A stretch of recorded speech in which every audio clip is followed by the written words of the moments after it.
Maswerteng hapon po mga ka-STL. Narito na po ang resulta ng STL Bulacan para sa araw na to, 2nd draw, January 8, 2025. Araw ng Miyerkules. Naway ang mga natayaan niyo pong mga numero kanina ay manalo nawa ngayong hapong ito, 4 PM. Kaya kunin niyo na po ang inyong mga tickets. Narito na po ang resulta. Ang mga numerong nanalo sa STL Bulacan ngayong hapong ito, January 8, 2025, 4 PM. Second draw result, 28 at 35 in exact order.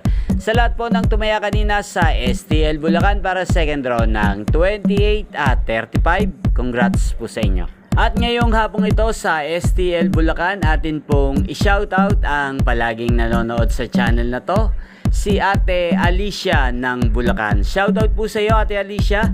Naway ang mga tinataya mong mga numero sa Bulacan, sana po ay manalo na po ngayong hapong ito. At sa lahat po ng mga taga Bulacan dyan, shoutout po sa inyo, lalong lalo na po sa aking mga subscribers na walang sawang sumusuporta sa channel na to. Shoutout po sa inyo. Inyo pong napanood ang resulta ng STL Bulacan sa channel na to, Roderick Hernandez TV. Magkita-kita pong muli tayo mamayang alas 8 ng gabi dito po sa channel na to. Thank you for watching.